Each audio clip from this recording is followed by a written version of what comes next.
parched and dead, although bushes grew in tough thickets here and there, lending the area a maze-like quality.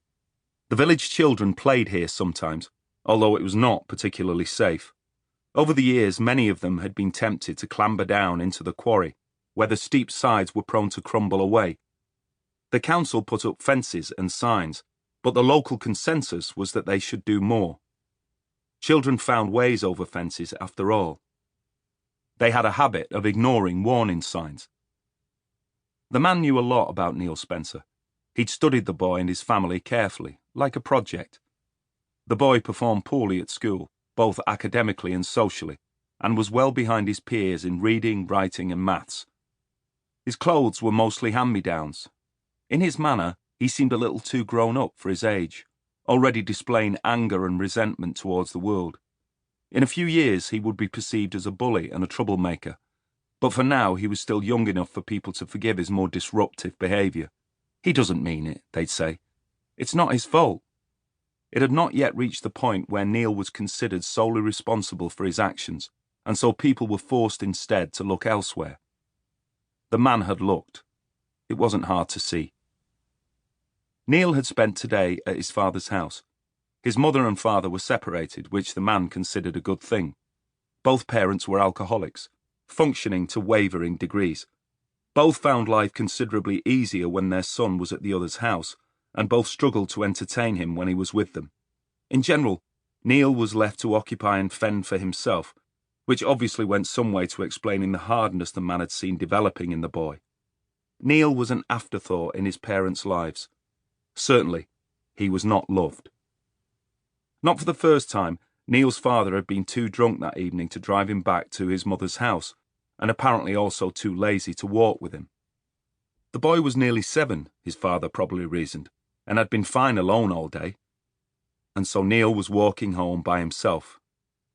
He had no idea yet that he would be going to a very different home. The man thought about the room he had prepared and tried to suppress the excitement he felt. Halfway across the waste ground, Neil stopped. The man stopped close by, then peered through the brambles to see what had caught the boy's attention. An old television had been dumped against one of the bushes, its grey screen bulging but intact. The man watched as Neil gave it an exploratory nudge with his foot, but it was too heavy to move.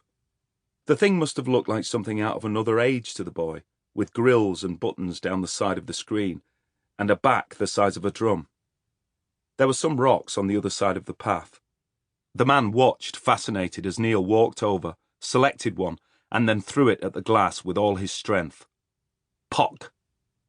A loud noise in this otherwise silent place. The glass didn't shatter, but the stone went through, leaving a hole starred at the edges like a gunshot. Neil picked up a second rock and repeated the action, missing this time, then tried again. Another hole appeared in the screen. He appeared to like this game, and the man could understand why. This casual destruction was much like the increasing aggression the boy showed in school. It was an attempt to make an impact on a world that seemed so oblivious to his existence. It stemmed from a desire to be seen, to be noticed, to be loved. That was all any child wanted deep down. The man's heart, beating more quickly now, ached at the thought of that. He stepped silently out from the bushes behind the boy, and then whispered his name. 2. Neil, Neil, Neil. D.I. Pete Willis moved carefully over the waste ground, listening as the officers around him called the missing boy's name at prearranged intervals.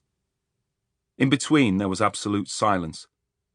Pete looked up, imagining the words fluttering into the blackness up there, disappearing into the night sky as completely as Neil Spencer had vanished from the earth below it. He swept the beam of his torch over the dusty ground in a conical pattern, checking his footing as well as looking for any sign of the boy.